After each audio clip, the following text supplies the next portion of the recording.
Sachin Nadella. I'm here with Sean Mary Hugh from our accessibility team to talk about inclusive gaming, and in particular, the new Xbox adaptive controller and what it could mean for anyone with limited mobility to be able to play the games they love and play with the friends they have around gaming. So, Sean, you want to get us started? Absolutely. So I've been really excited about the Xbox adaptive controller. Used as a wheelchair. It's a cool device that lets you plug in all sorts of different peripherals, from this really lightweight joystick. It's very cool. That I can pretty hold light for long periods of time. Yeah. To things like this tiny little button that take very little force to activate. Got it. Yeah, it's awesome.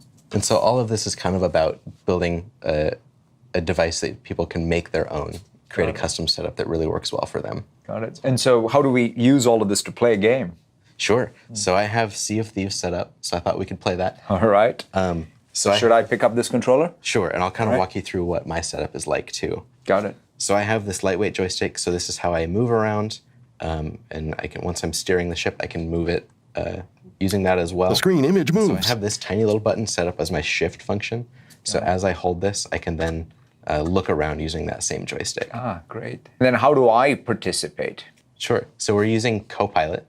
We're basically using two controllers to control the same character. Right. So at any time you can kind of jump in. So I can take jump control. in and you can be co-piloting with me. Mm-hmm. And that's a great way for anyone to start getting familiar with the controls, participate and enjoy the game, even if they, one, don't have all of the understanding of the game, but in particular, with any limited mobility, you have someone else helping them throughout.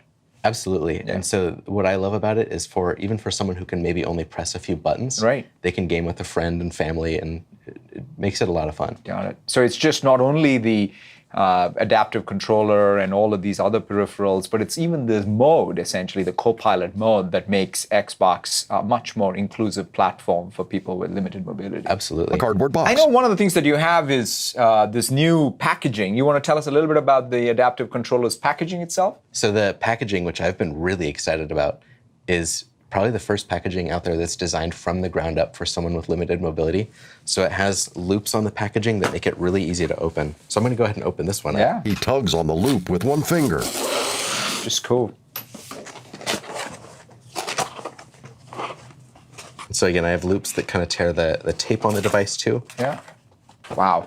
So it just sets a complete new bar even for how one should design packaging with inclusiveness as top-of-mind design criteria. That's fantastic. So how does anyone go learn more about all of these peripherals, and how do they get started? Yeah, so the device is available today, aka.ms/Xbox Adaptive Controller. And the community has already rallied around it and created such cool setups. So I'm really excited to see what else is to come with what people create, with some of the attachments and things like that. Thank you so much, Sean. They shake hands. Microsoft.